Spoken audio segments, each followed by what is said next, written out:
భారతదేశంలో number 1 heroine గా అందాల ముద్దుగుమ్మ సమంత చలామణి అవుతోంది. 2 సంవత్సరాలకు పైగా ఒక్క సినిమా కూడా చేయనప్పటికీ ఆమె దీపికా పదుకునే, ఆలియా భట్ లాంటి వారిని వెనక్కి నెట్టి మరీ మొదటి స్థానంలో ఉండటం అంటే సాధారణమైన విషయం కాదని సినీ విశ్లేషకులు అంటున్నారు. ఇటీవలే Citadel remake Honey Bunny web సిరీస్తో ప్రేక్షకులను పలకరించిన సమంత అది మంచి విజయం సాధించడంతో ఉత్సాహంగా ఉంది.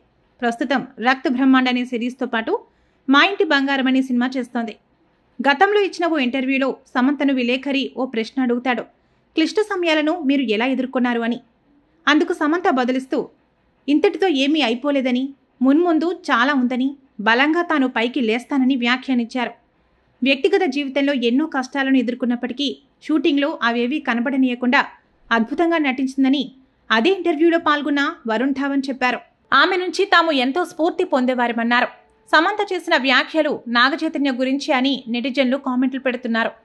నాగచైతన్యకు విడాకులిచ్చిన తర్వాత మయోసైటిస్కు గురైన సమంత సినిమాలకు విరామం ప్రకటించింది. 2 సంవత్సరాలకు పైగా విరామం రావడంతో సినిమాల్లో అవకాశాలు రావడం లేదు. దీంతో వెబ్ సిరీస్లపై దృష్టి సారించింది. హైదరాబాద్లో నివసించడం కూడా చాలా వరకు తగ్గించి ముంబైలోనే ఎక్కువగా నివసిస్తోంది. నాగచైతన్య శోభిత ధూళిపాళ్లను ప్రేమించి పెళ్లి చేసుకున్నారు.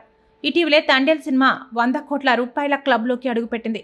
శోభితను చేసుకున్న తర్వాత నాగచైతన్యకు బాగా కలిసి వచ్చిందని, అక్కినేని లాంటి కుటుంబంలోకి కోడలిగా వెళ్లిన తర్వాత ఆ అవకాశాన్ని సమంత నిలుపుకోలేకపోయిందని కొందరు నెటిజన్లు వ్యాఖ్యానిస్తున్నారు.